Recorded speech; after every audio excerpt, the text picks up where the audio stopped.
C'est Nessendil sur une vie de métal pour la suite de notre petite histoire. Voici le chapitre 2 qui s'intitule Elle. E-L, tout simplement. Elle n'osait pas relever la tête, dissimulée par sa capuche, refusant de se montrer au monde. Elle était arrivée à destination. Elle avait passé la dune de pierre et avait franchi l'entrée bien gardée en prouvant sa nature aux gardes. Un seul de ses tatouages avait suffi. Armés jusqu'aux dents, mais souriants, les hommes, visiblement humains à sa grande surprise, l'avaient laissé passer avec un signe de tête amical. Maintenant, elle arpentait les rues, découvrant un monde totalement nouveau pour elle.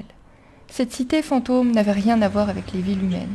L'atmosphère était différente, moins lourde, moins stressante. Aucun policier, aucune milice, rien que des chourailles et des humains. À chaque fois qu'elle croisait l'un de ces derniers, elle enfonçait plus encore sa tête dans sa capuche. Que faisaient des humains dans la cité secrète des IA? C'était déroutant, assez effrayant aussi. Était-elle vraiment en sécurité ici? C'était trop tard pour se poser la question. Et puis, maintenant qu'elle était là, qu'allait-elle faire? Où se rendre? Où dormir? Elle ne connaissait personne. Elle avait eu l'adresse grâce à des messages envoyés par leurs anges, ces chourailles défendant les leurs, refusant de n'être que du bétail mécanique. On lui avait montré comment venir, on ne lui avait pas dit quoi faire dans la cité secrète. Tout autour d'elle, le monde grouillait de vie. Les gens marchaient seuls ou en groupe. Ils s'interpellaient, parlaient fort, s'amusaient. Elle croisa avec surprise un stand avec des jeux d'adresse où 3 personnes semblaient passer un bon moment. Alors les chourailles pouvaient s'amuser? Ce n'était pas interdit. Non, ici, rien ne devait être interdit. Elle continua à arpenter ce monde étrange et joyeux. Le soir tombait doucement et la nuit vint à elle sans qu'elle ne s'en rende vraiment compte, trop occupée à observer la vie autour d'elle. Les lampadaires des rues s'allumèrent d'une douce lueur bleue, cachant les étoiles. Des personnes semblaient rentrer chez elles, dans les bâtiments longeant les rues. D'autres en sortaient, c'était comme un incessant balai. Que de monde! Les maisons, à plusieurs étages courant vers le ciel, étaient un mélange de béton et de tôle, pourtant harmonieux. Les murs étaient peints de couleurs vives, et de superbes fresques décoraient les pans les plus visibles. Tout à son observation d'une peinture représentant un immense arbre surplombant le monde dans un ciel turquoise, la nuit ne l'empêchait pas de voir les couleurs, elle fut percutée. Faisant 2 pas en arrière sous le choc, elle porta ses mains au bord de sa capuche pour la baisser jusqu'à son nez. Ne pas se faire voir, ne pas se faire remarquer. « Toi, tu viens d'arriver !» Ce n'était pas une question, mais bien une affirmation. Relevant la tête, elle dévoila ses yeux en partie cachés par ses cheveux bleus. Elle remonta finalement un peu le tissu et offrit un faible sourire à la personne devant elle. C'était un jeune homme.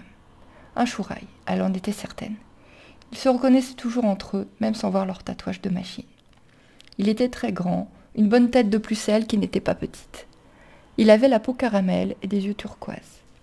Un métis au physique affriolant, certainement un chouraille de compagnie.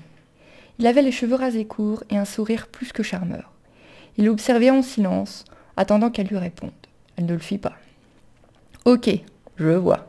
Laisse-moi deviner. Tu as fui ton maître en venant ici et tu ne sais pas vraiment où tu te trouves et surtout, tu n'as aucune idée de quoi faire maintenant que tu es là. » Il était bon, très bon. Il avait tout deviné. Elle essaya encore une fois de le sourire avant de secouer légèrement la tête de façon affirmative. « Je m'appelle Roméo, très heureux de te rencontrer. » Il patientait maintenant, main en avant. Il attendait un salut ou un nom. Avec un nom comme le sien, il n'y avait vraiment plus de doute sur la nature de sa création. Un chouraille dit poliment de compagnie. Un chouraille sexuel, pour être plus franc. Elle ne lui offrit pas d'autres mots, mais lui serra la main. Il avait une paume tiède et une poigne ferme. Son sourire s'illumina plus encore. Elle?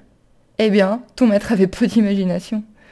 Ok, ce n'était pas vraiment la réponse qu'elle attendait. Se renfrognant, elle le fit rire malgré elle. Se moquer semblait beaucoup lui plaire. Roméo ne devait-il pas être un personnage doux et romantique? Décidément, les humains n'étaient pas au point dans leurs histoires. Allez, viens, suis-moi. Elle. Il avait appuyé sur son nom et on riait seul. Maintenant, il avançait dans la rue sans plus s'occuper d'elle, main dans les poches, le visage ouvert au monde l'entourant. Il parcourut un bon nombre de mètres avant de se retourner. La jeune femme n'avait pas bougé d'un poil. Fixe, pied ancré dans le sol de béton, elle n'avait pas osé bouger. Tu comptes passer la nuit devant chez moi? Tu vas vite t'ennuyer, hein. Viens, je t'emmène dans un centre, chez des amis. Ils gèrent et aident les nouveaux. Je te promets que tu ne crains rien, insista-t-il. Il semblait si sûr de lui qu'elle en fut convaincue et accepta enfin de le suivre, bien qu'appalant. On nous lui avait dit qu'elle ne risquait rien ici. Elle ne restait pas moins inquiète et méfiante. Après tout, sa vie en dépendait.